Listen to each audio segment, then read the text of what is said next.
మన చర్చ కన్క్లూజన్లో అంబేద్కర్కి కాంగ్రెస్ ఎక్కువ అన్యాయం చేసిందా రాజకీయంగా?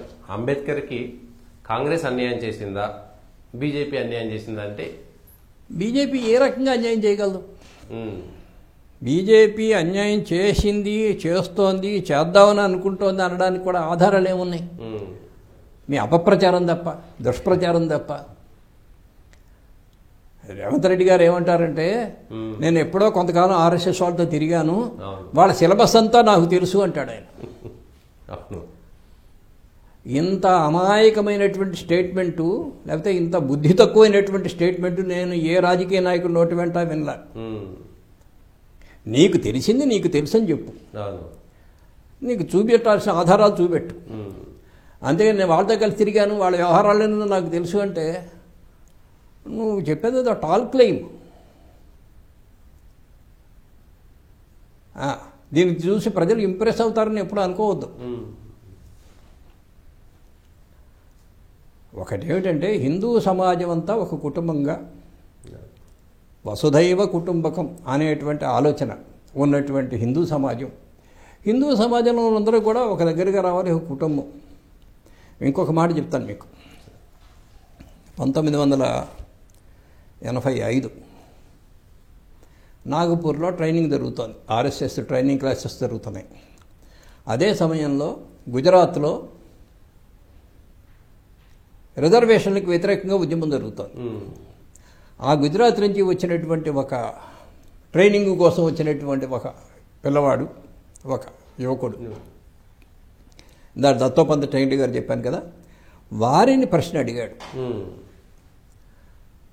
మేమంతా కూడా చాలా కష్టపడి చదువుకుంటున్నాము, మేము కష్టపడి చదువుకుని 80 మార్కులు 90 మార్కులు తెచ్చుకుంటే మాకు ఉద్యోగాలు రావటం లేదు, 40 మార్కులు వచ్చిన వాళ్ళకి 50 మార్కులు వాళ్ళు వచ్చిన ఉద్యోగాలు వస్తున్నాయి, మా చదువంతా ఏం కావాలి, మా భవిష్యత్తు ఏమిటి? ఇట్లా ఏదో పాపం అతనికి ఉన్న బాధ అంతా కూడా వెళ్ళగక్కుంటూ అతను ప్రశ్న వేశాడు.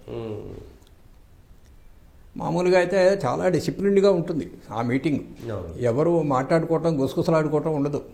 ఎప్పుడైతే ఇతను ఈ ప్రశ్న వేశాడో సన్నగా గుసగుసలు మొదలైంది. ఏం చెప్తారు ఇప్పుడు అన్నట్టుగా. దత్తోపంత్ టెంగడి గారు 2 మాటలు చెప్పారు. ఒకటేమిటంటే, ఆర్ఎస్ఎస్ అంటే సంఘం, మనం యావత్ హిందూ సమాజాన్ని ఒకే కుటుంబంగా చూస్తాం. కాబట్టి నా ప్రయోజనాలు ఏమిటి, దీనికి ప్రాధాన్యం ఎట్లా లభిస్తుంది, వాడు ఎట్టపోతే నాకెందుకు అనే ఆలోచన మనకు రాకూడదు. నువ్వెంతో అతనంతే, అందరూ పైకి రావాల్సిందే. వాళ్ళకున్న ప్రత్యేక పరిస్థితుల దృష్ట్యా వెనుకబడి ఉంటే మనం చేయబట్టుకుని లాక్కురావాలి.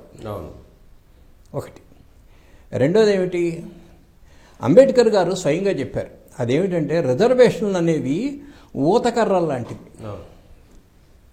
కాలు సరిగ్గా లేదనుకోండి, నడవడానికి కష్టం అవుతుంది. అప్పుడు ఏం చేస్తాం, ఈ సంఖలో ఒక కర్ర, ఈ చేతిలో కర్ర పెట్టుకుని ఊత కర్రలతో ఇక్కడ సపోర్ట్ పెట్టుకుని నడుస్తాం. నడవలేని వాడు నడవడానికి ఉపయోగపడతాయే కానీ నువ్వు పరిగెడదామని అనుకున్నప్పుడు ఇవి పనికిరావు, ఇవి అడ్డం వస్తాయి.